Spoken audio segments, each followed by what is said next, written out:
About a week ago, 2 weeks ago, and just did such a great job. I said, come on back, let's see you do that again.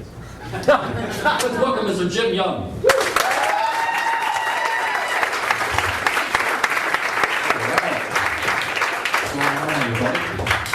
A little bit about myself to start off for everyone who hasn't had the pleasure before. It's a group of you I like to qualify as everyone from this line forward. But I am the youngest of three in my family. So yes, as you can imagine, growing up, I had a lot of things handed to me, which was great, because you can never have enough old toys or secondhand clothes or unrealistic expectations.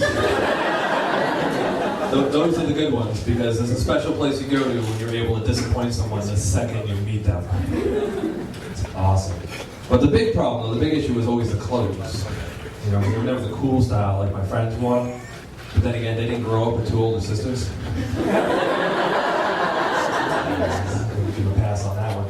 But amazingly, the fact that my ass looked stupendous in stretchy pants did not make the first day of school any less awkward. I know, right? I focus on the wrong things, like, are those stirrups? They were stirrups, and they were fabulous. But this time of year was tough on me, though, because there's only so many times you can tell people that it's a kilt before they start to realize things like, I'm not Scottish, and kilts don't generally come with pink lace on the bottom. Awkward. But, yeah, so actually, after all this, as you can imagine, I'm pretty pissed off at my parents. Because, you know, I look around and I see what some guys are wearing now, and I think, all you had to do was wait a couple years. I'd have been a fashion pioneer. That's right. That guy right over there knows exactly what I'm talking about. But it was tough being the youngest, though. So I never got to do a lot of the things I wanted to do, especially when it came to things like watching TV. You know, I feel like I grew up with the movie Grease on a 10-year continuous loop, which was special, to say the least. I'd always be like, I want to watch the Red Sox. No? Okay, let's all do the hand jive again.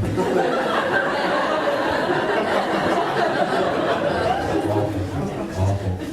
But I could never really explain it to my friends exactly how awful that was. Is how do you put into words the sheer terror that's waking up in cold sweats to John Travolta in tight-ass jeans? I know, because it wasn't even the cool Grease Travolta, no, it was the fat dreadlock Battleship Earth Travolta, which is just awful.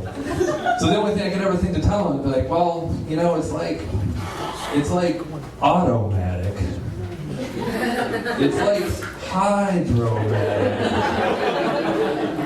It's an awful lot like I have some Travolta issues I need to work out. I'm getting to it though.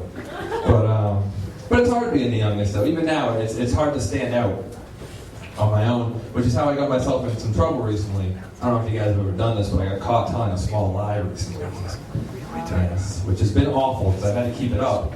And I don't think people really understand how expensive it is to rent Secret Service agents and a motorcade whenever I visit my grandmother. She almost caught me the other day though. She saw me on TV. I had some explaining to do. It's like, well, Grandma, you understand well, the camera adds 10 times. So, I know, pretty smooth, right? But I'm watching some old TV lately, and I'm kind of glad that I didn't get to watch it as a kid, because I don't think it always portrays what you think it's going to. And I was watching The A-Team the other day. It's a manly show, guys running around pulling that shit up. Pretty cool, right? Actually, what it really is four middle-aged men who regularly dress up in costumes, driving around in a black van with no windows. These guys are supposed to be running from the military, and they're driving around in the one vehicle that comes standard with an Amber Alert.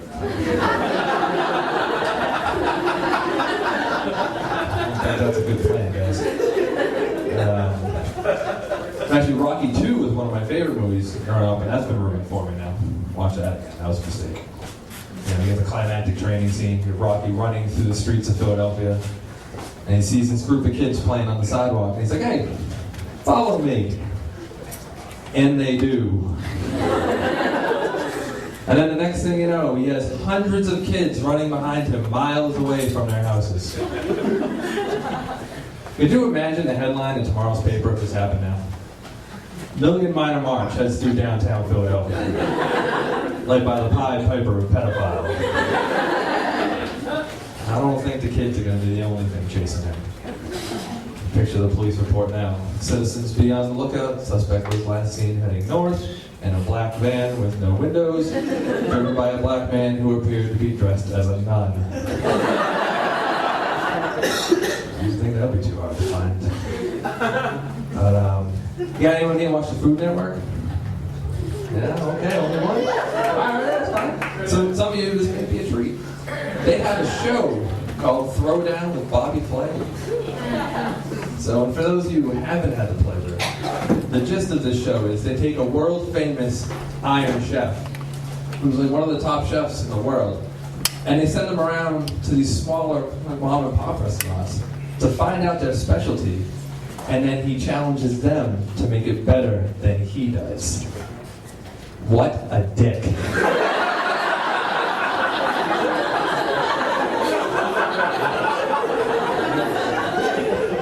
But seriously, here are these poor people thinking they're going to get some great exposure on a big cable network.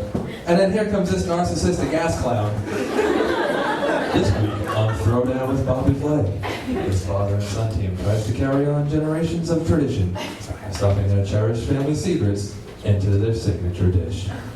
The same dish I'm going to learn to make better in just 5 minutes. But tune in next week when I show the father how to please his old lady better than he ever has by stuffing my cherished family secret into her signature dish. All right, thanks a lot, everybody.